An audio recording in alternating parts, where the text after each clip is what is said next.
മനുഷ്യവിരുദ്ധ പ്രത്യയശാസ്ത്രമാണ് RSSന്റെ പ്രത്യയശാസ്ത്രം. ഹെഗ്ഡേവാർ RSS രൂപീകരിക്കുന്ന സമയത്ത് സുഹൃത്തായിട്ടുള്ള BS മൂഞ്ചയെ മുസോളിനിയുടെ അടുക്കലേക്ക് പറഞ്ഞയക്കുന്നുണ്ട്, ഇറ്റലിയിലേക്ക്.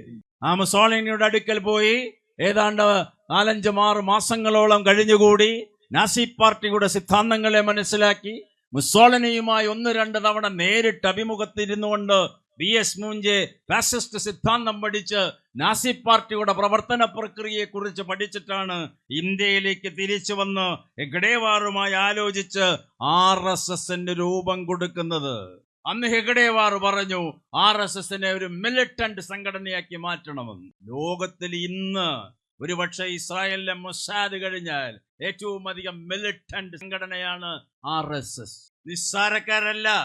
ബ്രിട്ടീഷ് സാമ്രാജ്യത്വത്തിന്റെയും ക്രൂരന്മാരായ ജന്മീത്വത്തിന്റെയും അതിഭീകരമായ ചൂഷണത്തിനും അതിഭീകരമായ പീഡനത്തിനും ഇരയായിട്ടുള്ള മലബാറിലെ 10,000-കണക്കിന് വരുന്ന കർഷകരും കർഷക തൊഴിലാളികളും സാമ്രാജ്യത്വത്തിനെതിരായും നാടുവാഴിത്തത്തിനെതിരുമായിട്ടുള്ള ഉജ്ജ്വല പോരാട്ടം നടത്തി കയ്യൂരിലും കരിവള്ളൂരിലും മൊറാഴയിലും ഒഞ്ചിയത്തും ഇങ്ങ് തിരുവിതാംകൂറിലേക്ക് വന്ന പുന്നപ്രയിലും വയലാറിലും ശൂരനാടുമെല്ലാം ആയിരക്കണക്കിന് മനുഷ്യന്മാരുടെ ജീവൻ ബലിയർപ്പിച്ചുകൊണ്ട് പോരാട്ടം നടത്തിയിട്ടാണ് ഈ രാജ്യത്തില് മനുഷ്യനെ പോലെ തലയുയർത്തി പിടിച്ച് ജീവിക്കാനുള്ളൊരു അവകാശം നേടിയെടുത്തത്.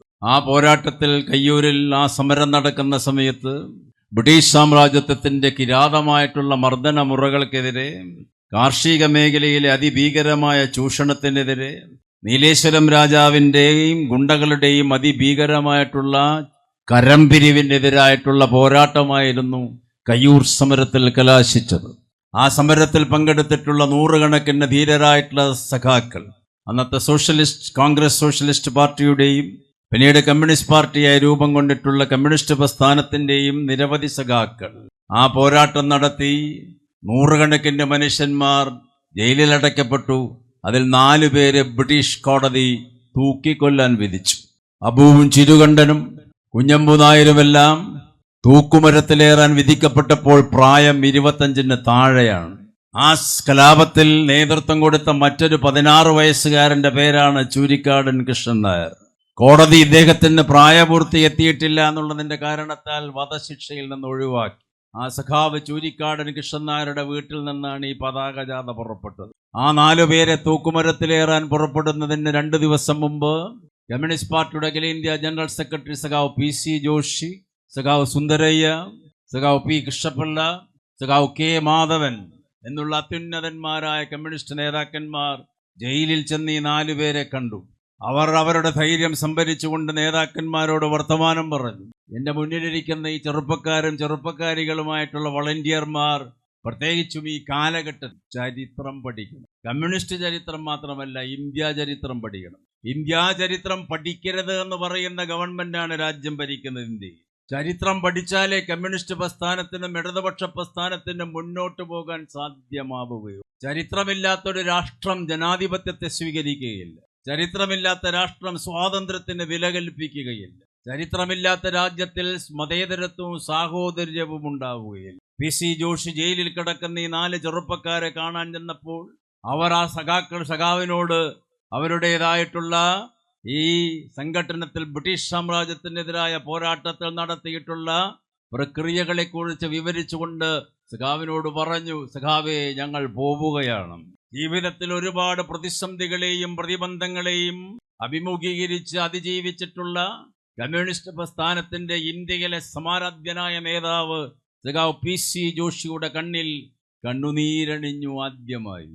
ഒപ്പമുണ്ടായിരുന്ന സുന്ദരയ്യയ്ക്കും കൃഷ്ണപിള്ളയ്ക്കും കണ്ണുനീർ വാർന്നൊഴുകി. കാസർഗോഡിലെ ഏറ്റവും വലിയ പ്രഭു കുടുംബത്തിൽ ജനിച്ചിട്ടുള്ള കമ്മ്യൂണിസ്റ്റ് നേതാവ് സഖാവ് K മാധവൻ കരയാൻ തുടങ്ങി. സഖാക്കൾ പറഞ്ഞു, വിഷമിക്കരുത്, ഇന്ത്യ രാജ്യത്തിലെ കമ്മ്യൂണിസ്റ്റ് പ്രസ്ഥാനത്തിന്റെ അനിശ്ചിതനായ നേതാവായ സഖാവ് ഈ രാജ്യത്തില് സാമ്രാജ്യത്വത്തിനെതിരായി ജന്മിത്വത്തിനെതിരായ പോരാട്ടം നടത്താൻ വേണ്ടിയിട്ട് അങ്ങ് നേതൃത്വം കൊടുക്കുന്ന പ്രസ്ഥാനം മുന്നോട്ട് ഗമിക്കണം. ഈ രാഷ്ട്രം ആവശ്യപ്പെടുന്നതാണ്. അങ്ങ് ഞങ്ങളെ പഠിപ്പിച്ചതാണ്. അങ്ങയെപ്പോലുള്ള നേതാക്കന്മാർ ഞങ്ങളോട് പറഞ്ഞു തന്നതാണ്. ഞങ്ങളുടെ ജീവൻ പോയാലും ഞങ്ങളിതാ അവസാനമായി പറയുന്നു, സഖാക്കളെ മുന്നോട്ട്.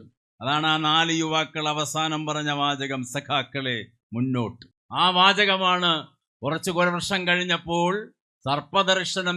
ദംശനമേറ്റ് മരിക്കുന്നതിന് മുമ്പ്, കണ്ണിൽ മുഴുവൻ മങ്ങൽ ഏർപ്പെടുന്നതിന് മുൻപ്, മോഹാലസ്യപ്പെടുന്നതിന് മുമ്പ് സഖാവ് പി കൃഷ്ണപിള്ള ഒരു നോട്ട് പുസ്തകത്തിൽ എഴുതി വെച്ചത് കയ്യൂർ സഖാക്കൾ പറഞ്ഞ അവസാനത്തെ വാചകം, സഖാക്കളെ മുന്നോട്ട്.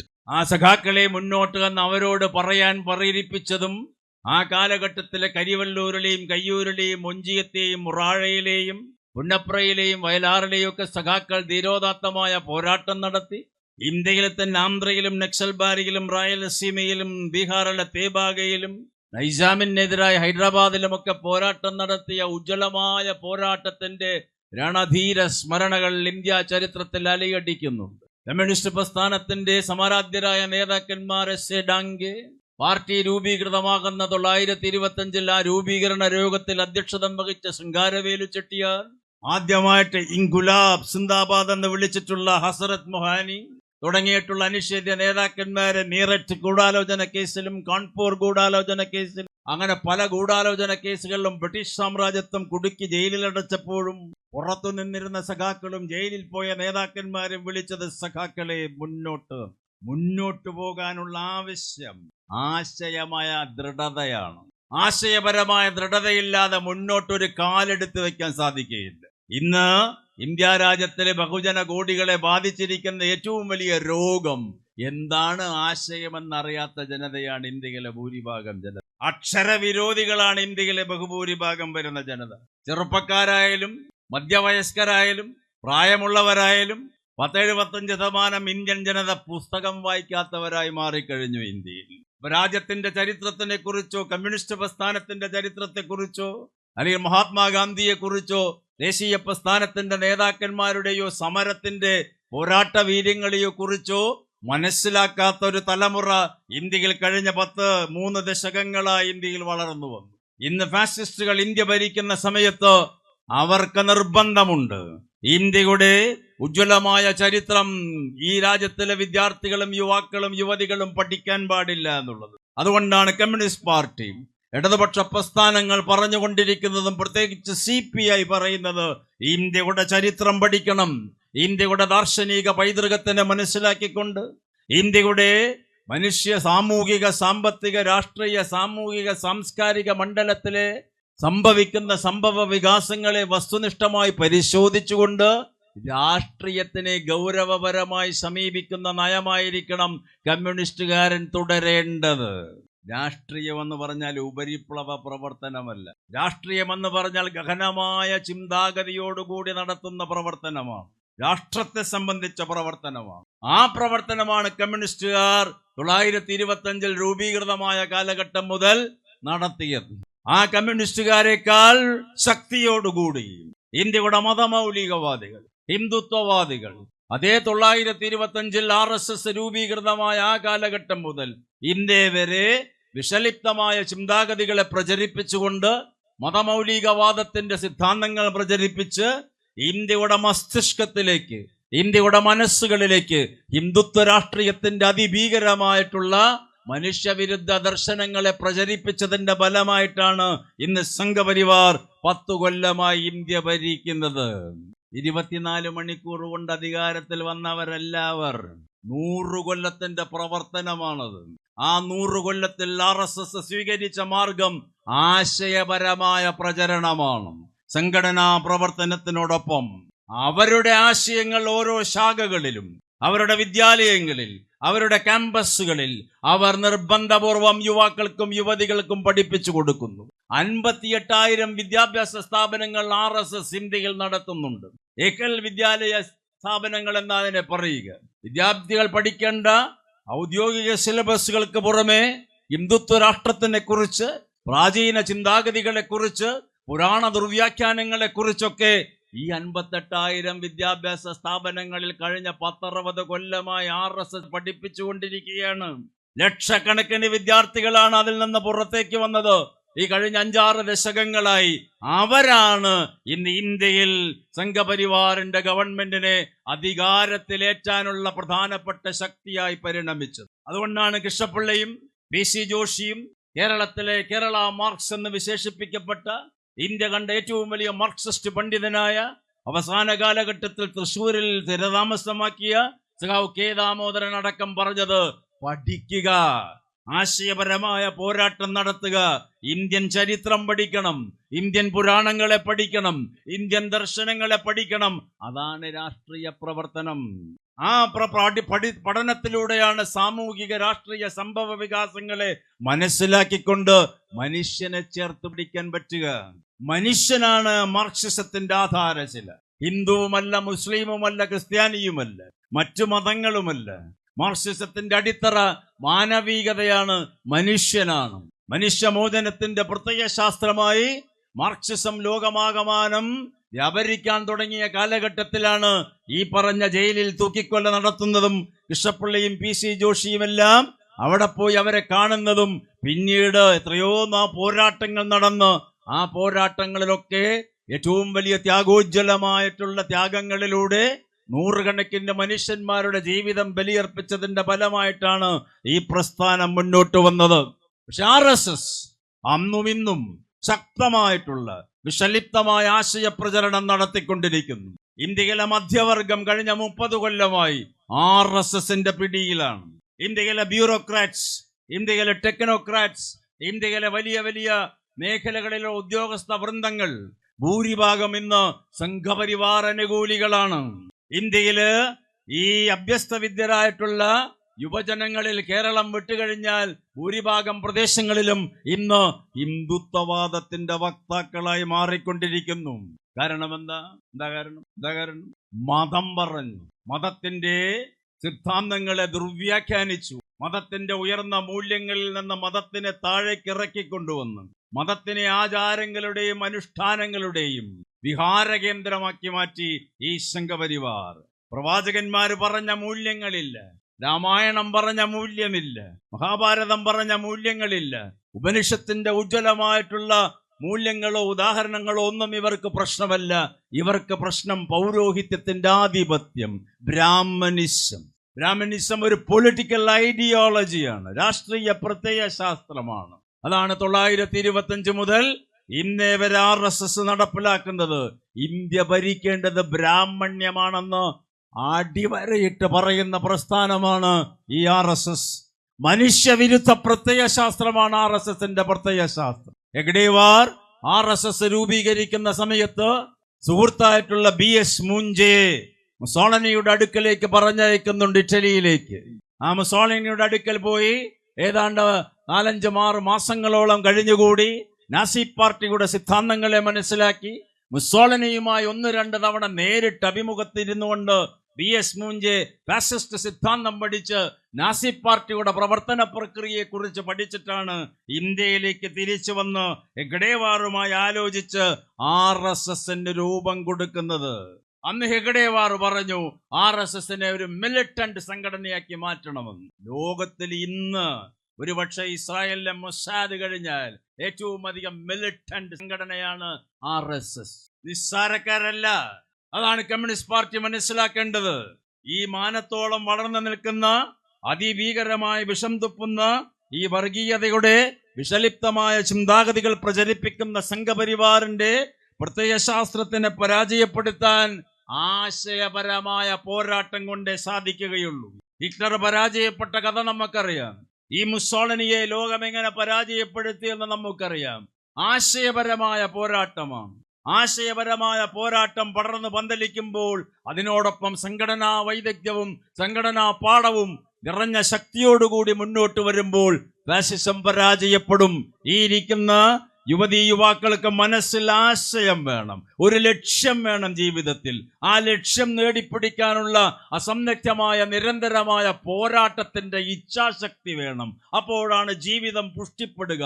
ആ ജീവിതത്തിന്റെ പുഷ്ടിപ്പെടുത്തലിന്റെ പ്രക്രിയയ്ക്ക് മനുഷ്യന് നിദാനമായി വർത്തിക്കുന്നത് ആശയങ്ങളാണ്. അതാണ് ലോക പ്രശസ്ത സാഹിത്യകാരൻ വിക്ടർ ഹ്യൂഗോ പറയുന്നത്, idea is powerful than a bullet. വെടിയുണ്ടകളെക്കാൾ ശക്തിയുണ്ട് ആശയത്തിന്. പക്ഷെ ഇന്ന് ഇന്ത്യൻ ജനതയ്ക്ക് ആശയമില്ല, ഒരാളും ചിന്തിക്കുന്നില്ല. മണിപ്പൂർ കലാപം തുടങ്ങിയിട്ട് 2 വർഷമായി, ആയിരക്കണക്കിന് ആൾക്കാർ മരിച്ചുപോയി. നിങ്ങൾ പ്രതികരിച്ചു. തൃശ്ശൂരിലെ പട്ടണത്തിൽ ഏതെങ്കിലും ജനങ്ങൾ പ്രതീക്ഷിച്ചു ഈ കമ്മ്യൂണിസ്റ്റ് ഇടതുപക്ഷക്കാരൻ? കേരളത്തിലെ വല്ലവരും പ്രതികരിച്ചു? ഇടതുപക്ഷ പ്രസ്ഥാനങ്ങൾ അതിനെതിരായി സമരം ചെയ്യുന്നു, പ്രചരണം നടത്തുന്നു എന്നല്ലാതെ.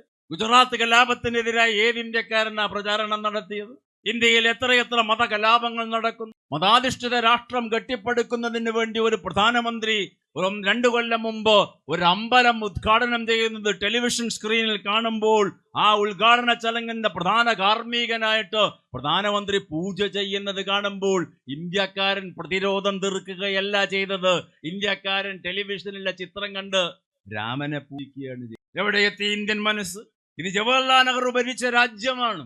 ആ ജവഹർലാൽ നെഹ്റുവും ഗാന്ധിയുമായിട്ട് കത്തിടപാടുകൾ നടത്തിയ നേതാവാണ് PC ജോഷി. ഗാന്ധിയുമായിട്ട് നേരിട്ട് സംഭാഷണം നടത്തുന്നുണ്ട് PC ജോഷി. നെഹ്റുവുമായിട്ട് സംസാരിക്കുന്നുണ്ട്.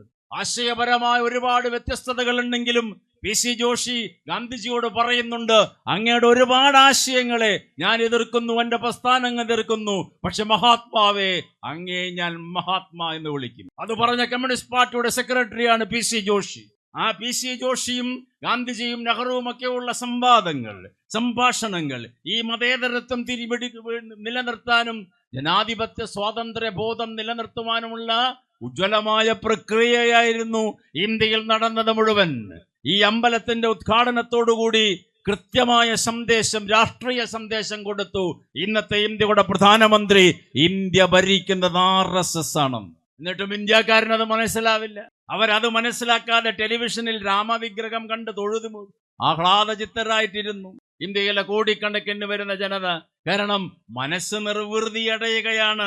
രാമവിഗ്രഹം ഏത് രാമനെയാ? അവിടെ രാം ലല്ല വിഗ്രഹ, ശ്രീരാമന്റെ വിഗ്രഹമല്ല, ചെറിയ കുട്ടിയായ രാമനെ കുറിച്ച് രാമായണത്തിൽ അധികം പറയുന്നില്ല. സ്വാമിജി രാമായണത്തെ കുറിച്ച് എല്ലാ വർഷവും ജനയുഗത്തിൽ എഴുതുന്നുണ്ട്. രാമൻ എന്ന കുട്ടിയെ കുറിച്ച് എവിടെയും പറയുന്നില്ല, ആദ്യത്തെ കുറച്ച് ഭാഗങ്ങളിലല്ലാതെ. വിശ്വാമിത്ര മഹർഷിയോടൊപ്പം കാട്ടിൽ പോയിട്ട് യാഗം മുടക്കുന്ന രാക്ഷസന്മാരെ കൊല്ലാൻ പോകുന്ന രാമലക്ഷ്മണന്മാരെ കുറിച്ച് വാൽമീകി പറയുന്നുണ്ട്. യുവാവായ രാമനെ കുറിച്ച്, രാജാവായ ചക്രവർത്തിയായ രാമനെ കുറിച്ചാണ് ബഹുഭൂരിഭാഗം അധ്യായങ്ങളിലും വിവരിക്കുന്നത്. എന്നാൽ ചെറിയ കുട്ടിയുടെ വിഗ്രഹമാണ് ആ ക്ഷേത്രത്തിൽ പ്രതിഷ്ഠിച്ച് 3 മണിക്കൂർ ആ ചിത്രം, ആ പൂജാകർമ്മം, ആ മന്ത്രോച്ചാരണം ടെലിവിഷനിലൂടെ ഇന്ത്യയിലെ 70 കോടി ജനങ്ങൾ കണ്ടുവന്നാണ് ഫേസ്ബുക്ക് ഉടമസ്ഥൻ മാർക്ക് സുക്കൻബർഗിന്റെ സ്റ്റാറ്റിസ്റ്റിക്സ്. വാട്സാപ്പിലൂടെ, ഫേസ്ബുക്കിലൂടെ ഈ ചിത്രം ടെലിവിഷനിൽ പുറമെ നിങ്ങൾ എല്ലാവരും കണ്ടു. എന്നിട്ട് ഇന്ത്യൻകാരൻ പ്രതികരിച്ചു, ഇത് അനീതിയായിരുന്നില്ലേ? ചെറിയ കുട്ടിയുടെ വിഗ്രഹം ഞങ്ങൾ പ്രതീക്ഷിച്ചത് അമ്മമാരുടെ ഹൃദയത്തിനെ സ്വാധീനിക്കാൻ വേണ്ടിയിട്ടാണെന്ന് ഓർഗനൈസർ പത്രം എഴുതിയത് പിറ്റത്താഴ്ച. പക്ഷേ ആ ക്ഷേത്രം ഉദ്ഘാടനം ചെയ്ത ആ മണ്ഡലത്തിൽ തന്നെ കഴിഞ്ഞ തെരഞ്ഞെടുപ്പിൽ BJP സ്ഥാനാർത്ഥി പരാജയപ്പെടുന്ന കാഴ്ചയും നമ്മൾ കണ്ടതാണ്. അപ്പൊ ഒരു പ്രധാനമന്ത്രി കൃത്യമായ സന്ദേശം കൊടുക്കുകയാണ്, ഇന്ത്യ ഒരു മതാധിഷ്ഠിത രാഷ്ട്രമാക്കണം. ഇന്ത്യൻ ഭരണഘടനയിൽ എഴുതപ്പെട്ട സെക്യുലർ, ഡെമോക്രാറ്റിക്, സോവറിൻ റിപ്പബ്ലിക് എന്ന് പറയുന്ന ആ വാചകത്തിന് അർത്ഥമില്ല എന്നിവര് പറയാൻ തുടങ്ങിയിട്ട് 1 നൂറ്റാണ്ടായി. ഇപ്പോൾ അത് പരസ്യമായിട്ട് പ്രാവർത്തികമാക്കിക്കൊണ്ടിരിക്കുകയാണ്. പാർലമെന്റിന്റെ ഉദ്ഘാടനം കഴിഞ്ഞു, പുതിയ പാർലമെന്റിന്റെ. ഈ ചെറുപ്പക്കാരികളും കണ്ടില്ലേ അത്? 20,000 കോടി രൂപ മുടക്കിക്കൊണ്ട് ആ പാർലമെന്റിന്റെ ഉദ്ഘാടന വേദിയിലേക്ക് ചെങ്കോലും പിടിച്ചുകൊണ്ടാ പ്രധാനമന്ത്രി കടന്നു വന്നത്. ഈ പ്രധാനമന്ത്രി പിന്നാരാ വന്നത്? 5-6 സന്യാസിമാർ, കാഞ്ചീപുരം മഠത്തിലെ സന്യാസിമാർ. ഇതേ സന്യാസിമാരാണ് പണ്ട് രാജേന്ദ്ര പ്രസാദ് ഇന്ത്യയുടെ പ്രസിഡന്റ് ആവുന്ന സമയത്ത് രാഷ്ട്രപതി ഭവനിൽ മൗണ്ട്ബാറ്റൻ വിട പറഞ്ഞതിന് ശേഷം രാഷ്ട്രപതി ഭവൻ ശുദ്ധീകരിക്കാനും അവിടെ യാഗമന്ത്രോച്ചാരണങ്ങൾ കൊണ്ട് ശുദ്ധി വരുത്താൻ വേണ്ടി അന്ന് രാജേന്ദ്ര പ്രസാദ് ക്ഷണിച്ചത് ഈ സന്യാസിമാരുടെ മഠത്തിലെ പൂർവികന്മാരെ. ഇതൊക്കെ ഇന്ത്യ ചരിത്രം രേഖപ്പെടുത്തിയത്. അന്ന് ഇന്ത്യ ഭരിച്ച പ്രധാനമന്ത്രി ജവഹർലാൽ നെഹ്റു ആ പൂജയിലൊന്നും പങ്കെടുത്തിട്ടില്ല. ജവഹർലാൽ നെഹ്റു പറഞ്ഞു രാജ്യത്തിനോട്, ശാസ്ത്രീയ ചിന്താഗതിയോടുകൂടി ജീവിക്കൂ, യുക്തിചിന്തയെ പ്രസരിപ്പിക്കൂ. സയന്റിഫിക് ടെമ്പർ എന്നുള്ള വാക്ക് നെഹ്റു നിരന്തരം ഉപയോഗിച്ചു. ശാസ്ത്രീയ വീക്ഷണം, ശാസ്ത്രബുദ്ധി വളരണം. ആ ശാസ്ത്രബുദ്ധി വളരണമെന്ന് ഇന്ത്യൻ പ്രധാനമന്ത്രിയായ ജവഹർലാൽ നെഹ്റു പറഞ്ഞ സംസ്ഥാനത്തിലാണ് കഴിഞ്ഞ ആഴ്ച എന്തുണ്ടായി? കേന്ദ്രമന്ത്രിയായ ഒരാൾ പറയുകയാണ് ബഹിരാകാശത്തേക്ക് ആദ്യം പോയ ആളുടെ പേര് ഹനുമാനാണ്. എന്നിട്ട് ഇന്ത്യക്കാരൻ പ്രതികരിച്ചു. ഈ രാജ്യം എവിടേക്കാ പോകുന്നത്? എന്റെ ചെറുപ്പക്കാരല്ലേ ഇത് ചിന്തിക്കേണ്ടത്? എന്തുകൊണ്ട് നിങ്ങൾ ചിന്തിക്കുന്നില്ല എന്നാണ് കമ്മ്യൂണിസ്റ്റ് പാർട്ടി ചോദിക്കുന്നത്. ചിന്തയില്ലാതെ എങ്ങനെയാ മനുഷ്യ ജീവിതം മുന്നോട്ട് പോകുക? രാവിലെ എണീറ്റ വൈകുന്നേരം വരെ അവനവൻ ചെയ്യുന്ന പണി ചെയ്ത് വൈകുന്നേരം കടന്നുറങ്ങുക, പിന്നെയും രാവിലെ എണീക്കുക, പിന്നെയും പണിക്കൂ. ഇത് എന്ത് ജീവിതം? ജീവിതത്തിൽ ഒരു സർഗാത്മകത വേണ്ടേ? ജീവിതത്തിൽ സൃഷ്ടിപരത വേണ്ടേ? ആ സർഗാത്മകത പ്രവർത്തനത്തിലൂടെ സഞ്ചരിക്കുമ്പോഴല്ലേ വിപ്ലവം ഉണ്ടാവുക, സാമൂഹിക മാറ്റം ഉണ്ടാവുക? ആ സർഗാത്മക പ്രക്രിയയുടെ ദൈനംദിന പാതയിലൂടെ സഞ്ചരിക്കുമ്പോഴല്ലേ ഒരു റൊണാൾഡോ ഉണ്ടാവുക, ഒരു മെസ്സി ഉണ്ടാകുക, ഒരു ടെണ്ടുൽക്കർ ഉണ്ടാവുക? അങ്ങനെയുള്ള വിശ്വപ്രസിദ്ധരായിട്ടുള്ള ലോക പ്രതിഭകൾ ഉണ്ടാവുന്നത് ദൈനംദിന നിമിഷത്തിന്റെ സർഗാത്മക പ്രക്രിയയിലൂടെയാണ്, ചിന്തയിലൂടെയാണ്. അല്ലാതെ ആൾക്കൂട്ടത്തിന്റെ ഭാഗമായിട്ട് ഇരുന്നിട്ട് എന്ത് കാര്യം? മോഹൻദാസ് കരംചന്ദ് ഗാന്ധി ഒരാളെ ഉണ്ടായിട്ടുള്ളൂ, പിന്നീട് ഒരാൾ അത് ഉണ്ടായിട്ടില്ല. കാറൽ മാർക്സ് ഒന്നേ ഉണ്ടായിട്ടുള്ളൂ, പിന്നീട് അത് ഉണ്ടാകുന്നില്ല. അങ്ങനെ യുഗപ്രതിഭകൾ നമ്മുടെ മുന്നിലുണ്ട്. ഇത്തരത്തിലുള്ള സർഗാത്മക ചിന്തയിലൂടെ ലോകത്തിന്റെ വിപ്ലവാവേശവും മാറ്റത്തിന്റെ ആശയങ്ങളും പകർന്നു കൊടുത്തുകൊണ്ട് ഈ ലോകത്തിന് ത്രസിപ്പിച്ചിട്ടുള്ള യുഗപ്രതിഭകൾ വ്യത്യസ്ത മേഖലകളിൽ. ഇവിടെ പ്രധാനമന്ത്രി അമ്പലം ഉദ്ഘാടനം ചെയ്തപ്പോഴും ആ അമ്പലം ഉദ്ഘാടനം ചെയ്യുമ്പോൾ തന്റെ വലതുഭാഗത്തിരുത്തിയത് RSS തലവൻ മോഹൻ ഭാഗവത്. ആ ചിത്രം ഇപ്പോൾ ഓർത്തു നോക്കൂ, ഒന്ന് മനസ്സ് റീവൈൻഡ് ചെയ്ത് നോക്കൂ. 2 കൊല്ലം മുമ്പ് നടന്ന ചിത്രം. അമ്പലത്തിന്റെ ശ്രീകോവിലിന്റെ ഉള്ളിൽ ഇന്ത്യൻ പ്രധാനമന്ത്രി രാമക്ഷേത്രത്തിന്റെ പൂജ നടത്തുമ്പോൾ പൂജാരിമാരെ മാറ്റി നിർത്തിക്കൊണ്ട് പൂജ നടത്തിയപ്പോൾ തന്റെ വലതുഭാഗത്തിരുത്തിയത് ഇന്ത്യയുടെ RSS തലവൻ മോഹൻ ഭാഗവത്തിന്. വ്യക്തമായ സന്ദേശമാണ് ഇന്ത്യൻ ജനതയ്ക്ക്. RSS ആണ് ഇന്ത്യ ഭരിക്കുന്നത്, ഞാനല്ല. ഇത് മനസ്സിലാക്കേണ്ട രാഷ്ട്രീയത്തിന്റെ പേരാണ് കമ്മ്യൂണിസം, മാർക്സിസം. അത് മനസ്സിലാക്കണം നമ്മൾ. പണ്ട് ശ്രീരാമൻ കാട്ടിൽ നിന്ന് തിരിച്ചു വന്ന് അശ്വമേധയാഗം നടത്തിയപ്പോൾ വസിഷ്ഠ മഹർഷി പറഞ്ഞു, യാഗം നടത്തുന്നതിനൊരു ബുദ്ധിമുട്ടുണ്ട്, ഭാര്യ അടുത്തിരിക്കണം. ഭാര്യയില്ല, ഭാര്യ എപ്പോഴേക്ക് ഉപേക്ഷിച്ചു. അപ്പോൾ വസിഷ്ഠൻ പറഞ്ഞു കൊടുത്തു, കാഞ്ചന സീതയെ ഇരുത്തിയ മതി. സ്വർണം കൊണ്ട് സീതയുടെ പ്രതിമ ഉണ്ടാക്കി അവിടെ ഇരുത്തി. അന്നേ സ്ത്രീക്ക് വിലയില്ലാട്ടെ ഈ നാട്ടിൽ. അന്ന് തുടങ്ങിയതായി ഏർപ്പാട്. സ്ത്രീ ഇല്ലെങ്കിൽ എന്താ ഒരു കാഞ്ചന പ്രതിമ? അങ്ങനെ സീതയുടെ പ്രതിമ ഉണ്ടാക്കിയിട്ട് അശ്വമേധയാഗം നടത്തി. ഇവിടെ രാമൻ എന്ന് അഭിനവരാമനായ മോഡിയുടെ വലതുഭാഗത്തിരുത്തിയ സീതയുടെ പേരാണ് മോഹൻ ഭാഗവത്. അത്ര ഗഹനമായിട്ടാണ് അവർ ഹിന്ദുത്വ രാഷ്ട്രത്തിനെ വികസിപ്പിച്ചുകൊണ്ടിരിക്കുന്നത്. ഇപ്പൊ മോഹൻ ഭാഗവത് RSS 100 വയസ്സ് തികഞ്ഞതിന്റെ പ്രഭാഷണ പരമ്പര ആരംഭിച്ചു. ബോംബെയിൽ, മദ്രാസിൽ, ബാംഗ്ലൂരിൽ, എല്ലാ പ്രധാനപ്പെട്ട പട്ടണങ്ങളിലും പ്രഭാഷണം നടത്തുന്നുണ്ട്. 1-2 പ്രഭാഷണങ്ങൾ നടത്തി കഴിഞ്ഞു. ഈ പണ്ട് പറഞ്ഞ കാര്യം തന്നെ ഇപ്പോഴും പറയുന്നത്, ഇത് ഹിന്ദുക്കളുടെ രാഷ്ട്രമാണ്. ഹിന്ദുക്കളുടെ സംസ്കാരത്തിനെ മറ്റുള്ളവർ സ്വീകരിക്കണം. അവരുടെ സംസ്കാരം സ്വീകരിച്ചുകൊണ്ട് ഇവിടെ ജീവിച്ചു കൊള്ളുക, അല്ലാത്തവർ ഇവിടെ നിന്ന് പോകുക എന്ന വിചാരധാരയിൽ ഗോൾവാൾക്കർ പണ്ടേ എഴുതി വെച്ചിട്ടുണ്ട്. അത് തന്നെയാണ് ഇപ്പോഴും പറഞ്ഞുകൊണ്ടിരിക്കുന്നത്. അമ്പലം ഉദ്ഘാടനം ചെയ്തപ്പോൾ പ്രധാനമന്ത്രി എന്താ പറഞ്ഞത്? ത്രേതായുഗം പുനർജനിച്ചു.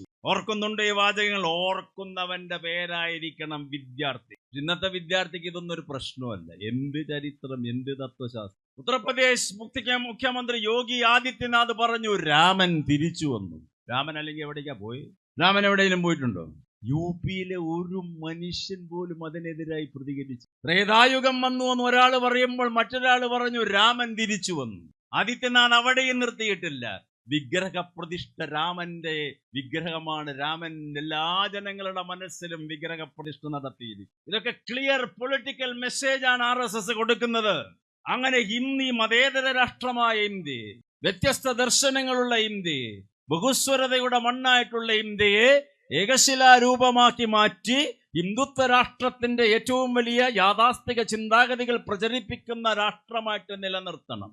100 കൊല്ലം മുമ്പ് മാത്രമല്ല, ഏതാണ്ട് 3-ാം നൂറ്റാണ്ട് മുതൽ ഇവരൊക്കെ ഉണ്ടാകുന്നതിന് എത്രയോ സഹസ്രാബ്ദങ്ങൾക്ക് മുമ്പ് ബ്രാഹ്മണ്യം ഇന്ത്യ അടക്കി ഭരിക്കാൻ തുടങ്ങിയപ്പോൾ ഈ ചാതുർവർണ്ണ സിദ്ധാന്തം ഇന്ത്യയിൽ നടപ്പിലാക്കാൻ ശ്രമിച്ച മഹാപണ്ഡിതന്റെ പേരാണ്, ലോകത്തിലെ തന്നെ സ്വാമിമാരിൽ വെച്ച് സ്വാമിമാരായിട്ടുള്ള മഹാപണ്ഡിതനായ മലയാളിയായ സ്വാമിയാണ് ജഗദ്ഗുരു ആദിശങ്കരാചാര്യർ. ശങ്കരാചാര്യരാണ് ഇന്ത്യ മുഴുവൻ നടന്ന ബുദ്ധമത മഠങ്ങളെ അഗ്നിക്കിരയാക്കാൻ ശിഷ്യന്മാരോട് പറഞ്ഞത്. ബുദ്ധമത ഭിക്ഷുക്കളെ ആട്ടിയോടിച്ചു ശങ്കര ശിഷ്യന്മാർ. കാരണം ബുദ്ധൻ പറഞ്ഞത് ദൈവത്തെക്കുറിച്ചല്ല, ബുദ്ധൻ പറഞ്ഞത് കരുണ, ദയ, അഹിംസ, അനുകമ്പ, കാരുണ്യം, അങ്ങനെ ഒരുപാട് അഷ്ടാംഗപാതയെക്കുറിച്ച്. ശങ്കരൻ പറഞ്ഞത് ദൈവത്തിനെ കുറിച്ച്. അപ്പൊ നിരീശ്വരവാദത്തിന്റെ വലിയ വക്താവായിരുന്ന പ്രവാചകനായ ബുദ്ധദേവന്റെ ദർശനങ്ങളെ ഈ മണ്ണിൽ നിന്ന് ഇല്ലായ്മ ചെയ്യുന്നതിന് വേണ്ടി നേതൃത്വം കൊടുത്തിട്ടുള്ള ജഗദ്ഗുരു ആദിശങ്കരാചാര്യരുടെ ശിഷ്യന്മാരുടെ കാലഘട്ടം മുതൽ ബ്രാഹ്മണ്യം ഇന്ത്യയിൽ അരക്കെട്ടുറപ്പിക്കാൻ തുടങ്ങി. ആ ബ്രാഹ്മണ്യമാണ് ഇന്നും ഇന്ത്യ ഭരിക്കുന്നത്. അല്ലാതെ ഒരു പ്രധാനമന്ത്രി കസേരയിൽ ഒരാൾ ഇരിക്കുന്നുണ്ടാകാമെന്ന് നെഹ്റുവിന്റെ കാലഘട്ടം മുതൽ ഇന്നേ വരെ നെഹ്റു മാത്രമാണ് ഇതിനെതിരെ പരസ്യമായി നിതാന്തമായി പ്രതികരിച്ചത്. മകളും പേരക്കുട്ടിയൊന്നും അതിനെതിരായി പ്രതികരിച്ചിട്ടില്ല ബ്രാഹ്മണ്യത്തിനെതിരെ. ഈ ബ്രാഹ്മണ്യ വ്യവസ്ഥയാണ് ഇന്ത്യ അടക്കി ഭരിക്കുന്നത്. അതിൽ പിടിച്ചുകൊണ്ടാണ് RSS ഹിന്ദു രാഷ്ട്രം രൂപീകരിക്കുന്നത്. RSS എപ്പോഴും പ്രവർത്തിക്കുക ഐതിഹ്യങ്ങൾ പറഞ്ഞ്, കെട്ടുകഥകൾ പറഞ്ഞ്, സാങ്കല്പിക കഥകൾ പറഞ്ഞുകൊണ്ടാണ് ഫാസിസ്റ്റ് സംഘടനകൾ ലോകത്തിൽ എപ്പോഴും പ്രവർത്തിക്കുക. അതുകൊണ്ട് രാമനെ ദുർവ്യാഖ്യാനിക്കും, രാമായണം ദുർവ്യാഖ്യാനിക്കും, മഹാഭാരതത്തിൽ ഇല്ലാത്ത കഥകൾ പറയും, ഭഗവത്ഗീതയിൽ പറയാത്ത കാര്യങ്ങൾ പറയും. ഇതൊക്കെ പറയുന്നത് കെട്ടുകഥകളിലൂടെ നുണകൾ പ്രചരിപ്പിച്ചുകൊണ്ട് ഏറ്റവും എളുപ്പമായ രീതിയിൽ ജനമസ്തിഷ്കത്തിനെ സ്വാധീനിക്കാൻ എന്ത് കഥയാണ് എളുപ്പം എന്ന് കണ്ടുപിടിച്ചുകൊണ്ട് അത് ജനങ്ങൾക്കിടയിൽ പ്രചരിപ്പിക്കുമ്പോൾ അതിലൂടെയാണ് അന്ധവിശ്വാസത്തിനെ പ്രചരിപ്പിച്ച് യുക്തിരഹിത ചിന്തകളെ പ്രചരിപ്പിച്ച് ഈ സംഘടന ഇന്ത്യയിലെ ഏറ്റവും വലിയ മനുഷ്യവിരുദ്ധ മിലിറ്റന്റ് സംഘടനയായി മാറിയത്. അതിനെതിരെ പ്രതിരോധം തീർക്കാനുള്ള ശക്തിയാണ് ശാസ്ത്രീയ ചിന്തകളും യുക്തി ചിന്തകളും. അത് നടത്തേണ്ടത് കമ്മ്യൂണിസ്റ്റുകാരാണ്. മംഗലാപുരം തീരത്ത്, കടൽ തീരത്ത് പരശുരാമൻ ധ്യാനത്തിലിരുന്ന് ഇടയ്ക്കിടയ്ക്കൊന്ന് കണ്ണുമഴിക്കുമ്പോൾ ഒരു ദിവസം 10-15 ശവശരീരങ്ങൾ മംഗലാപുരം കടൽ തീരത്ത് വന്നടിഞ്ഞു. കൊങ്കൺ തീരത്ത് ആ ശവശരീരങ്ങൾ പരശുരാമനെടുത്ത് ചിതയിൽ വെച്ച് സംസ്കരിച്ചു. ആ ചിതയിൽ വെച്ച് സംസ്കരിച്ച മൃതദേഹങ്ങൾ ചിത്പവൻ, ആ ചിതയിൽ വെച്ച് പവൻ ശുദ്ധീകരിച്ചു. അഗ്നിയിൽ ശുദ്ധീകരിച്ച ശവശരീരങ്ങളെ പരശുരാമൻ ജീവിച്ചു. ആ 10-15 മനുഷ്യന്മാർ പുനർജീവനം നേടി അവരവിടെ ജീവിക്കാൻ തുടങ്ങി. അവരെയാണ് കൊങ്കണസ്ഥ ബ്രാഹ്മൺസ് എന്ന RSSന്റെ ഡോക്യുമെന്റ് പരിശോധിച്ചാൽ കാണാം. ഈ കഥയും കാണാം. അത് ആ കൊങ്കണസ്ഥ ബ്രാഹ്മണന്മാരാണ് പിന്നീട് 1700കളുടെ മധ്യത്തോടുകൂടി പൂനെയിലേക്ക് കുടിയേറ്റം നടത്തുന്നു. അന്ന് പൂനെ ഭരിക്കുന്നത് മറാഠ സാമ്രാജ്യാധിപതി ഛത്രപതി ശിവജിയുടെ അവസാന കാലഘട്ടം. ശിവജിയുടെ മരണത്തോടുകൂടി മകൻ സംഭാജി റാവു അധികാരമേൽക്കുന്നു. അന്ന് സംഭാജി റാവുവിന്റെ പ്രധാനമന്ത്രിയായി ഇവിടെ നിന്ന് കുടിയേറിപ്പോയ ഈ കൊങ്കണസ്ഥ ബ്രാഹ്മണന്റെ വലിയ നേതാവായ വിശ്വനാഥ ഭട്ട് അവിടുത്തെ പ്രധാനമന്ത്രിയാകുന്നു. ആ പ്രധാനമന്ത്രിയുടെ സ്ഥാനപ്പേര് പേഷവാസ്. ആ പേഷവാസ് വിശ്വനാഥ ഭട്ട് പേഷവ ആയതോടുകൂടി ഈ 100 കൊല്ലത്തോളം സാമ്രാജ്യത്തിന്റെ അധികാരവും സമ്പത്തും പിടിച്ചടക്കിക്കൊണ്ട് ഈ കൊങ്കണസ്ഥ ബ്രാഹ്മണന്മാരുടെ ഭരണമായിരുന്നു മറാഠ സാമ്രാജ്യം എന്ന് പറഞ്ഞാൽ മഹാരാഷ്ട്ര മാത്രമല്ല, ആന്ധ്രയുടെ പല ഭാഗങ്ങളിലും മധ്യപ്രദേശത്തിന്റെ പല ഭാഗങ്ങളും വലിയ വലിയ സാമ്രാജ്യത്തിന്റെ ഭൂവിസ്തൃതിയുള്ള ആ സാമ്രാജ്യത്തിന്റെ അധികാരത്തിന്റെ പ്രതീകങ്ങളായി കൊങ്കണസ്ഥ ബ്രാഹ്മണന്മാര് ഭരിച്ചു. ബ്രിട്ടീഷുകാരുടെ വരവോടുകൂടിയിട്ടാണ് ഈ മറാഠ സാമ്രാജ്യം യുദ്ധത്തിൽ പരാജയപ്പെട്ട് ഇവരുടെ അധികാരവും പണവും ഒക്കെ പോയി. അതിന്റെ പകയാണ്, അതിന്റെ ഈർഷ്യയാണ്, അതിന്റെ അസഹിഷ്ണുതയാണ് ഈ കൊങ്കണസ്ഥ ബ്രാഹ്മണന്മാർക്ക് ഇന്നുമുള്ള ചിത്പവൻ ബ്രാഹ്മണന്മാരെന്ന് അവരെ വിളിക്കുക. അവർക്കുള്ളത് കൊണ്ട് ഇന്ത്യക്കാർക്ക് എന്താ? ആ ചിത്പവൻ ബ്രാഹ്മണന്മാരാണ് ഡോക്ടർ ഹെഗ്ഡേവാർ, ഗുരുജി ഗോൾവാൾക്കർ, ഇപ്പോഴത്തെ നേതാവ് മോഹൻ ഭാഗവത്. ഇതൊക്കെ ചിത്പവൻ ബ്രാഹ്മണന്മാരാണ്. ഇടയ്ക്കുള്ളൊരു RSS തലവരുണ്ടായിരുന്നു 80കളിൽ, ബാലേ സാഹേബ് ദേവറസ്. അദ്ദേഹം ചിത്പവനായിരുന്നില്ല. ഇന്ത്യയിൽ ആദ്യത്തെ ചിത്പവൻ ബ്രാഹ്മണനായിരുന്നു ഇന്ത്യൻ കോൺഗ്രസ് പ്രസ്ഥാനത്തിന്റെ അനിശ്ചിത നേതാവ് ബാലഗംഗാധര തിലകൻ. ജയിലിൽ കിടക്കുമ്പോഴാണ് ഗീതാരഹസ്യം എന്നുള്ള വലിയ പ്രസിദ്ധമായ വലിയ ഗ്രന്ഥം എഴുതുന്നത്. വലിയ പണ്ഡിതനൊക്കെയാ തിലകൻ. പക്ഷെ തിലകൻ ബ്രാഹ്മണ്യത്തിനെ തിരികെ കൊണ്ടുവരാൻ ശ്രമിച്ച ആളായിരുന്നു. വലിയ അനിശ്ചിത നേതാവാണ് തിലകൻ. ആ തിലകനാണ് ഇന്ത്യയുടെ രാഷ്ട്രീയ രംഗത്തേക്ക് ഗണപതി ഉത്സവം ആദ്യം നടത്താൻ ആഹ്വാനം ചെയ്തത്. അപ്പൊ മിനിഞ്ഞാന്നും നടന്നു ഗണപതി ഉത്സവം. ഇന്ത്യൻ രാഷ്ട്രീയത്തിലേക്ക് മതത്തിനെ കൊണ്ടുവരുന്നത് ബാലഗംഗാധര തിലകനാണ്. ആ ചിത്പവൻ ബ്രാഹ്മണന്മാരുടെ ഏറ്റവും വലിയ സഹായിയായിട്ട് വർത്തിക്കുന്ന ആയുധമാണ് ഈ ബ്രാഹ്മണ്യം, മതത്തിന്റെ സവർണ സംസ്കാരം. മനുഷ്യനെ മനുഷ്യനായി കാണാതെ ചാതുർവർണ്ണ്യം പറഞ്ഞ് ബ്രാഹ്മണ ക്ഷത്രിയ വൈശ്യ ശൂദ്ര എന്നുള്ള വ്യവസ്ഥിതി സൃഷ്ടിച്ചുകൊണ്ട് ഇന്നും ഇന്ത്യയിലെ ജനവിഭാഗങ്ങളെ ഇത്തരത്തിലുള്ള വിഭാഗീയ ചിന്തകളിലേക്ക് വിഭാഗീയവൽക്കരിച്ചുകൊണ്ട് നിന്നാൽ മാത്രമേ ഇന്ത്യയിലെ ഇടതുപക്ഷ പ്രത്യയ ശാസ്ത്രത്തിന്, മതേതര വിശ്വാസങ്ങളെ, ജനാധിപത്യ ബോധത്തിനെ ഇല്ലായ്മ ചെയ്യാൻ പറ്റുള്ളൂവെന്ന് നമ്മളെക്കാൾ അറിയുന്നവരാ RSS. ഫാസിസ്റ്റുകൾക്ക് അതാരും പഠിപ്പിച്ചു കൊടുക്കേണ്ട കാര്യമൊന്നുമില്ല. ചരിത്രം അവർക്ക് അസലായിട്ട് അറിയാം. പക്ഷെ ഇന്ത്യയുടെ ബഹുസ്വര ചരിത്രം, വൈവിധ്യത്തിന്റെ ചരിത്രം, നെഹ്റുവിന്റെ ദർശനം പഠിച്ചാൽ ഫാസിസ്റ്റുകൾക്ക് നിലനിൽക്കില്ല എന്നും RSSന് അറിയാം. അതുകൊണ്ടാണ് അവർ ചരിത്രത്തിനെ ദുർവ്യാഖ്യാനിച്ചെന്ന് കർണാടകയിലും മഹാരാഷ്ട്രയിലും UP-യിലും ഗുജറാത്തിലും മധ്യപ്രദേശിലുമൊക്കെ സ്കൂൾ സിലബസുകളിലും സർവകലാശാല സിലബസുകളിലുമൊക്കെ പല ചരിത്രത്തിനെയും വളച്ചൊടിച്ച് ഇപ്പൊ നെഹ്റു ചരിത്രത്തിലില്ല, മൗലാന ആസാദ് ചരിത്രത്തിലില്ല, സർദാർ പട്ടേലിന്റെ ചില ഭാഗങ്ങൾ ചരിത്രത്തിലില്ല, ശ്രീനാരായണ ഗുരുദേവന്റെ ചരിത്രമില്ല, 700 കൊല്ലം ഇന്ത്യ ഭരിച്ച മുഗളന്മാരെ കുറിച്ച് പഠിപ്പിക്കുന്നില്ല, ടിപ്പു സുൽത്താനെ കുറിച്ച് പഠിപ്പിക്കുന്നില്ല. പിന്നെ ഏത് ചരിത്ര കുട്ടി പഠിക്കാൻ പോകും? മോനെ ഏത് ചരിത്ര കോളേജ് പഠിക്കും? ഏത് ചരിത്രം? ഇന്ത്യയുടെ രാഷ്ട്രപിതാവ് സവർക്കർ ആണെന്ന് 10 കൊല്ലത്തിനുള്ളിൽ പഠിപ്പിക്കും. ഇന്ത്യയുടെ ഏറ്റവും വലിയ നേതാവ് ഗോൾവാൾക്കർ ആണെന്ന് പഠിപ്പിക്കും. അത് പഠിക്കേണ്ടി വരും ഇന്ത്യൻ ജനത. അവിടേക്കാ പോകുന്നത്. കേരളവും തമിഴ്നാടും ഒഴികെയുള്ള മിക്ക സംസ്ഥാനങ്ങളിലും ഇത്തരത്തിലുള്ള പുസ്തകങ്ങൾ ഇറങ്ങിക്കഴിഞ്ഞു. മധ്യകാല യുഗത്തിനെ അവർ വിളിക്കുന്ന പേര് ഇരുണ്ട യുഗമെന്ന്. ബ്രിട്ടീഷുകാരൻ ഇന്ത്യ ഭരിക്കുന്ന സമയത്ത് 1800-കളുടെ അവസാനത്തിൽ 900-കളുടെ തുടക്കത്തിൽ ബ്രിട്ടീഷ് മഹാറാണി ഇന്ത്യയെ കുറിച്ച് ചരിത്രം എഴുതാൻ പറഞ്ഞു. സ്കോട്ടിഷ് ചരിത്രകാരനായ JS മിൽ ഇന്ത്യൻ ചരിത്രം എഴുതി. അദ്ദേഹം എഴുതിയ ചരിത്രത്തിനെ അദ്ദേഹം വിഭജിച്ചു. ഹിന്ദു ഇന്ത്യ, മുസ്ലിം ഇന്ത്യ, ബ്രിട്ടീഷ് ഇന്ത്യ എന്നുള്ള പുസ്തകം എഴുതി. മതത്തിന്റെ അടിസ്ഥാനത്തിൽ 3 അധ്യായങ്ങൾ എഴുതിക്കൊണ്ട് ഇന്ത്യ ചരിത്രത്തിനെ വിഭാഗീയവൽക്കരിച്ചു JS മിൽ.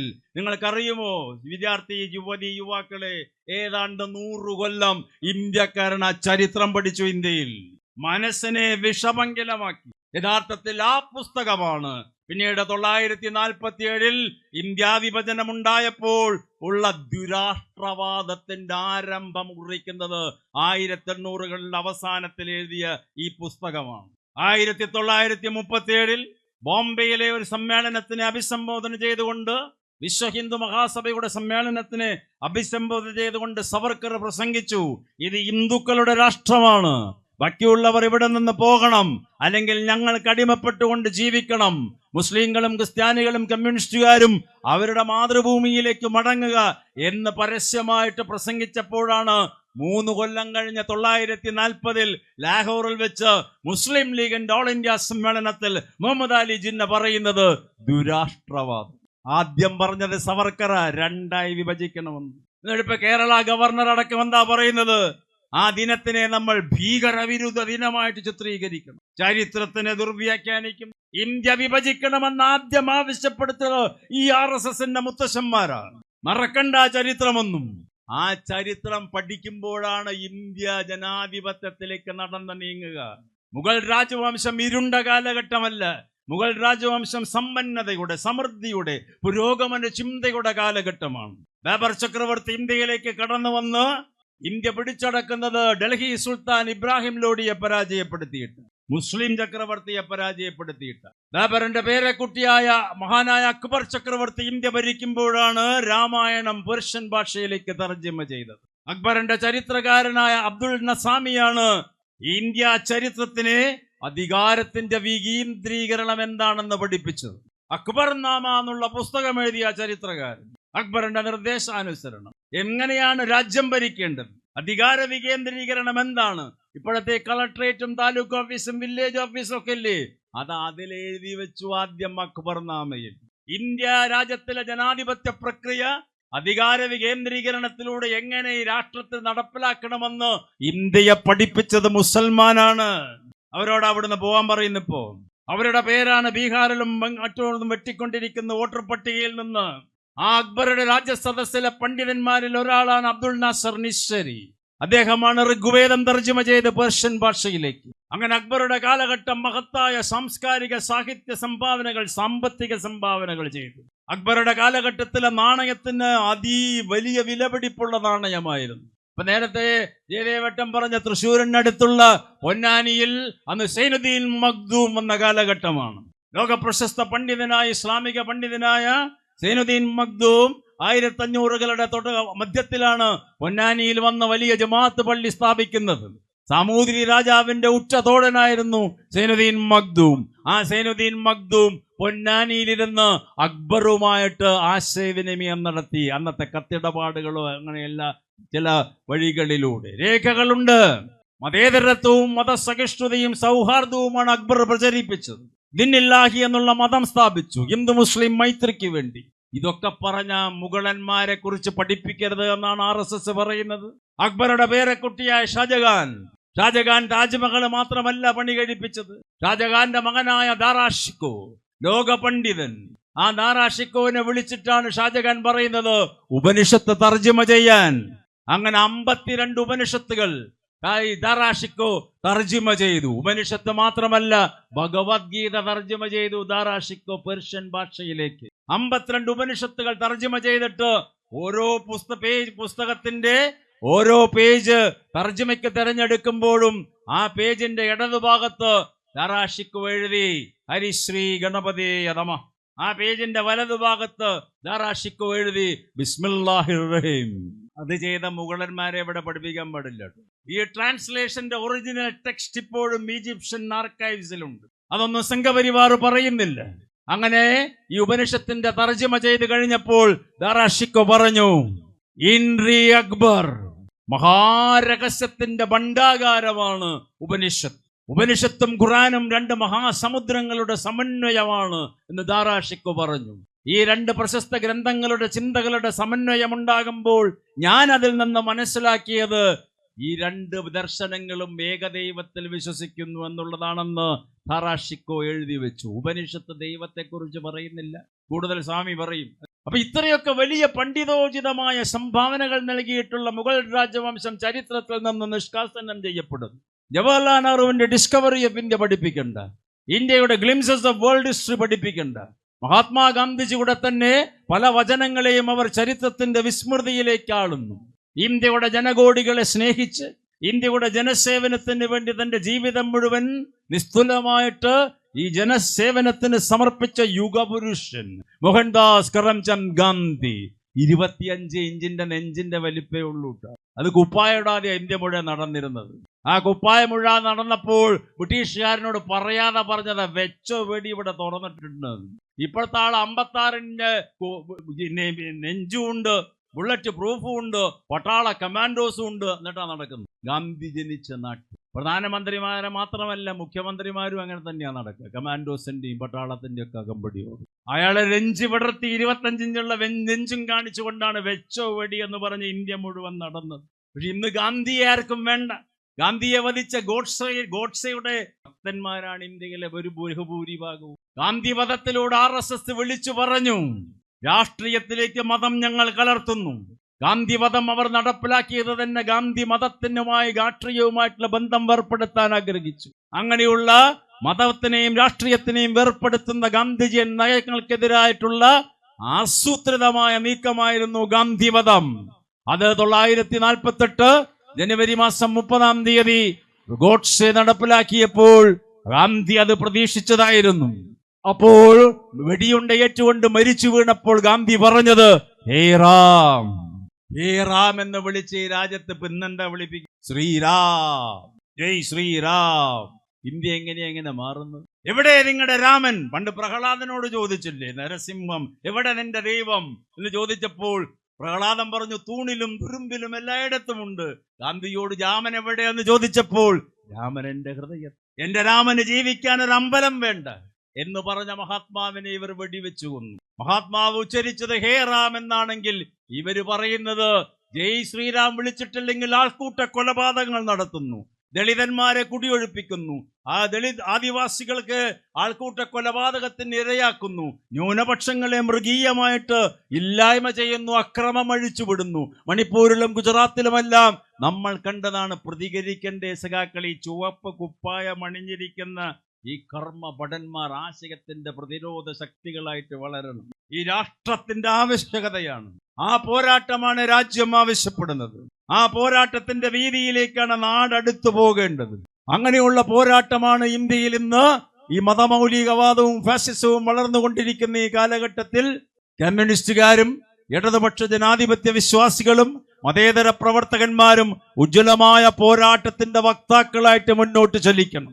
ആ പോരാട്ടത്തിന്റെ ചാലക ശക്തികളായിട്ട് ഇന്ത്യ മാറിക്കൊണ്ടിരിക്കണമെന്നാണ് കമ്മ്യൂണിസ്റ്റ് പാർട്ടി പറയുന്നത്. അതാണ് പോണ്ടിച്ചേരി പാർട്ടി കോൺഗ്രസിലും വിജയവാഡ പാർട്ടി കോൺഗ്രസിലും ഇപ്പൊ വരാൻ പോകുന്ന ചണ്ഡീഗഡ് പാർട്ടി കോൺഗ്രസിലുമൊക്കെ ഈ രാജ്യത്തിലെ മഹാജനതയോട് ഇന്ത്യൻ ഈ ഇടതുപക്ഷ പ്രത്യയ ശാസ്ത്രവും കമ്മ്യൂണിസ്റ്റ് പാർട്ടിയും പറയുന്നത് മതേതര ജനാധിപത്യ ആശയങ്ങളെ ചേർത്ത് പിടിച്ചുകൊണ്ടുള്ള പടകധ്വനി മുഴക്കിക്കൊണ്ടുള്ള ഒരു പോരാട്ടം വേണം ഈ രാജ്യത്ത്. അത് എളുപ്പമുള്ള പ്രക്രിയയല്ല, ത്യാഗോജ്വലമായ പോരാട്ടമാകണം. നേരത്തെ ഞാൻ സൂചിപ്പിച്ചല്ലോ, കയ്യൂർ സമര സഖാക്കളുടെയും കരിവള്ളൂരിന്റെയും ഒക്കെ ചരിത്രം, പുന്നപ്ര വയലാറിന്റെ ചരിത്രം. എത്രമാത്രം ധീരോദാത്തമായ ത്യാഗോജ്വലമായ പോരാട്ടം നടത്തിക്കൊണ്ടാണ് അവർ ഈ രാഷ്ട്രത്തിന്റെ മണ്ണിൽ സാമ്രാജ്യത്വത്തിനെയും ജന്മിത്വത്തിനെയും നാടുവാഴിത്വത്തിനെയും കുഴിച്ചു മൂടിയത്. അവർ നടത്തിയ പോരാട്ടത്തിന് ആ വിരിച്ച പാതയിലൂടെയല്ലേ നവോത്ഥാന ചിന്തകന്മാരുടെ മുന്നേറ്റം ഉണ്ടാകുന്നതും പിന്നീട് കമ്മ്യൂണിസ്റ്റ് പാർട്ടി 1957 അധികാരത്തിൽ വരുന്നതുമെല്ലാം. കേരളം ഇന്ത്യയുടെ രാഷ്ട്രീയ പരീക്ഷണശാലയാണ്. പ്രബുദ്ധമായ ജനാധിപത്യ ചിന്താഗതികൾ, ഈ പറഞ്ഞ ഗുരുദേവന്റെ, അയ്യങ്കാളിയുടെ, അല്ലെങ്കിൽ വാഗ്ബടാനന്ദന്റെ, ഇങ്ങനെയൊക്കെ ഒരുപാട് ദർശനങ്ങൾ സമന്വയിപ്പിക്കപ്പെട്ടിട്ടുള്ള ഈ മണ്ണിൽ കമ്മ്യൂണിസ്റ്റ് പ്രത്യയശാസ്ത്രത്തിന്, ഇടതുപക്ഷ ചിന്താഗതികൾക്ക് എക്കാലത്തും പ്രസക്തി ഉണ്ടാകണം. ഇന്ത്യയിലുമുണ്ട്. ഇന്ത്യയിൽ നരേന്ദ്രമോദി അധികാരത്തിലിരിക്കുന്നത് തൊഴിലില്ലായ്മ പരിഹരിച്ചിട്ടല്ല, സ്ത്രീ പുരുഷ സമത്വം കൈവരിച്ചിട്ടല്ല, ഇന്ത്യയിൽ സാമ്പത്തിക സാമൂഹിക സമത്വം കൈവരിച്ചിട്ടല്ല. ഇന്ത്യയിൽ മോഡി ഗവൺമെന്റ് അധികാരത്തിലിരിക്കാൻ കാരണം നേരത്തെ സൂചിപ്പിച്ച പുരാണ ദുർവ്യാഖ്യാനത്തിന്റെ ഫലമായി, ചരിത്ര ദുർവ്യാഖ്യാനത്തിന്റെ ഫലമായി, മൂലധന ശക്തികളുടെ അതിഗഹനമായ ചങ്ങാത്തത്തിന്റെ ഫലമായി, ഈ 3 കാരണങ്ങളിലൂടെയാണ് അവർ ഇന്ത്യ ഭരിക്കുന്നത്. ഈ പുരാണ ദുർവ്യാഖ്യാനങ്ങളും ചരിത്ര ദുർവ്യാഖ്യാനങ്ങളും ഏതൊരു രാഷ്ട്രത്തിന്റെ സംസ്കൃതിയെയും ചരിത്രബോധത്തിനെയും നശിപ്പിക്കും. അതിനെതിരെ പോരാടേണ്ടവരാണ് AYFകാർ, AISFകാർ, മാത്രമല്ല ഇന്ത്യൻ വിദ്യാർത്ഥി യുവജന വിഭാഗം. ആ പോരാട്ടമാണ് ഈ ഇന്ത്യ രാജ്യം ആവശ്യപ്പെടുന്നത്. ചരിത്രമില്ലെങ്കിൽ നമ്മളല്ല. മറവികൾക്കെതിരെ ഓർമ്മകൾ നടത്തുന്ന സമരമാണ് ജനാധിപത്യത്തിന് വേണ്ടിയുള്ള സമരം. ഇന്ത്യക്കാരനൊരു സ്വഭാവമുണ്ട്, ഇന്നലെ നടന്നത് ഇന്ന് ഓർക്കുകയില്ല. അങ്ങനെ മറക്കരുത് പ്രിയപ്പെട്ട യുവതി യുവാക്കളെ, സഖാക്കളെ, പ്രിയപ്പെട്ട വോളണ്ടിയർ സഖാക്കളെ. ചരിത്രത്തിനെ ഓർമ്മിച്ചുകൊണ്ട് മുന്നേറണം. ഈ പറഞ്ഞ പൂർവികന്മാർ ഈ നാടിന്റെ മണ്ണിൽ രക്തമൊഴുക്കിക്കൊണ്ടവരുടെ ജീവൻ ബലിയർപ്പിച്ചത് നമ്മൾക്കിവിടെ സ്വസ്ഥമായിട്ടിരിക്കുന്നതിന് വേണ്ടിയിട്ട്. അതുകൊണ്ടാണ് നമ്മൾ ഇവിടെ ഇരിക്കുന്നത്. സംഘപരിവാറിന്റെ അട്ടഹാസം, സംഘപരിവാറിന്റെ സംഹാരതാണ്ഡവം, മറുഭാഗത്ത് ജമാഅത്തെ ഇസ്ലാമിയുടെ ആർത്തനാദങ്ങൾ ഇന്ത്യ കണ്ടുകൊണ്ടിരിക്കുകയാണ്. ഇത്തരത്തിലുള്ള അതിഭീകരമായ മനുഷ്യവിരുദ്ധ പ്രത്യയശാസ്ത്രങ്ങൾക്കെതിരെ അണിനിരക്കാൻ മനുഷ്യ മഹാശക്തിക്ക് കഴിയും. അതാണ് രാഷ്ട്രപിതാവ് പഠിപ്പിച്ചതും ദേശീയ പ്രസ്ഥാനത്തിന്റെ നേതാക്കന്മാരും പൂർവസൂരികളായ കമ്മ്യൂണിസ്റ്റ് നേതാക്കന്മാരുമെല്ലാം ഈ രാജ്യത്തിലെ ജനതയോട് പഠിപ്പിച്ചത്. ഇന്ത്യൻ സ്വാതന്ത്ര്യ സമരത്തിലെ ഉജ്ജ്വലമായ ഏടുകളാണത്. ബാബാ സാഹേബ് അംബേദ്കറും മഹാത്മാഗാന്ധിയും തമ്മിൽ നടത്തിയിട്ടുള്ള ഗഹനമായ ആശയ സംവാദം ഈ നാടിന്റെ ചിന്താശേഷിയുടെ പ്രവാഹമായിരുന്നു.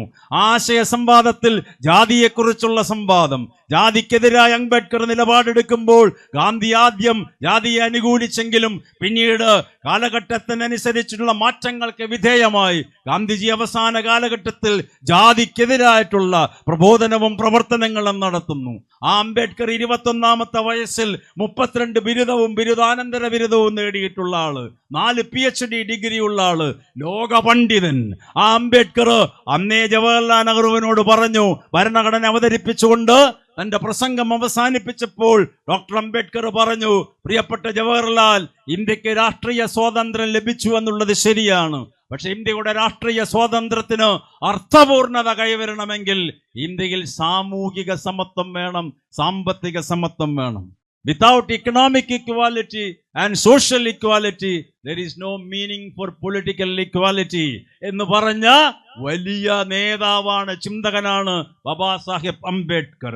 ഇപ്പോഴും അംബേദ്കർ പറഞ്ഞ ദർശനങ്ങൾ ഇപ്പോഴും നമുക്ക് നോക്കിയാൽ കാണാം. സ്വാതന്ത്ര്യം കിട്ടിയിട്ട് 79 വർഷം കഴിഞ്ഞിട്ടും ഇവിടെ സാമൂഹിക സമത്വവും ഇല്ല, സാമ്പത്തിക സമത്വവും ഇല്ല. ഇപ്പൊ രാഷ്ട്രീയ സ്വാതന്ത്ര്യം പോലും നിഷേധിക്കപ്പെടുന്നു. പടയൊരുക്കം നടത്തണം. ഈ അതിഭീകരമായ ഫാസിസ്റ്റ് ആശയങ്ങൾക്കെതിരായി അചഞ്ചലമായ പോരാട്ടത്തിന്റെ പാതയിൽ അണിതേരുമ്പോൾ മനുഷ്യശക്തിക്ക് അസാധ്യമായിട്ടുള്ള ഒന്നുമില്ല. അതാണ് നേരത്തെ കയ്യൂരിലെ സഖാക്കൾ പറഞ്ഞത്, സഖാക്കളെ മുന്നോട്ട് എന്ന്. അതാണ് സഖാക്കളുടെ സഖാവായിട്ടുള്ള സഖാവ് കൃഷ്ണപിള്ള പാമ്പുകടിയേറ്റ് മരിക്കുന്നതിന് മുൻപ് എഴുതി വെച്ചത്, സഖാക്കളെ മുന്നോട്ട്.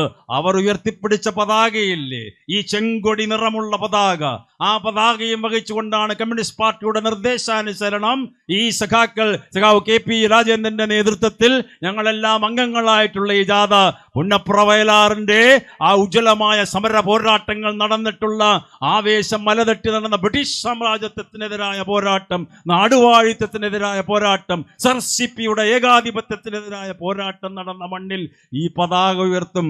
സംസ്ഥാന സമ്മേളനത്തിന്റെ മുന്നോടിയായി നിസാര കാര്യമല്ല ഈ പതാകയിൽ വാനിലേക്ക് ഉയർത്തി പാറിപ്പിക്കുക എന്നുള്ളത്. ഒരു കൊടിമുരത്തിൽ പാറിപ്പിക്കുക എന്നുള്ളതല്ല അതിന്റെ അർത്ഥം. ആകാശം മുട്ടുമാർ ഉയരത്തിൽ ഈ പതാക പാറിക്കളിക്കണം. കാരണം മനുഷ്യമോചനത്തിന്റെ പ്രത്യയശാസ്ത്രമാണ് മാർക്സിസം. മാർക്സിസം സ്നേഹത്തിന്റെ, സാഹോദര്യത്തിന്റെ, സമത്വത്തിന്റെ പ്രത്യയശാസ്ത്രമാണ്. ആ പ്രത്യയശാസ്ത്രം നെഞ്ചിലേറ്റി നടക്കുന്ന സിദ്ധാന്തമാണ് കമ്മ്യൂണിസ്റ്റ് പ്രത്യയശാസ്ത്രം. അതിന്റെ ചാലക ശക്തിയാണ് ഇന്ത്യൻ കമ്മ്യൂണിസ്റ്റ് പാർട്ടി. ഈ പാർട്ടിയുടെ ഈ മുന്നോട്ടുള്ള ചുവടുവെപ്പ് മുഴുവൻ ആശയ ദൃഢതയുടെയും ശുഭാപ്തി വിശ്വാസത്തിന്റെയും പരിണാമത്തിന്റെ ഈറ്റുനോവ് പേറി പരിവർത്തന ദാഹത്തിന്റെ തിരകൾ മനസ്സിൽ ഇരമ്പിക്കൊണ്ടുവരുന്ന ആർത്തലച്ചു വരുന്ന ജനശക്തി പ്രവാഹത്തിനെ വളർത്തിയെടുക്കാൻ ഇടതുപക്ഷ പ്രത്യയശാസ്ത്രത്തിന്, കമ്മ്യൂണിസ്റ്റ് പാർട്ടിക്ക് സാധ്യമാണ് എന്നുള്ള അചഞ്ചലമായ ആത്മധൈര്യത്തോടുകൂടി മുന്നോട്ട് ഗമിക്കുക. വിജയം സുനിശ്ചിതം. ലാൽ സലാം.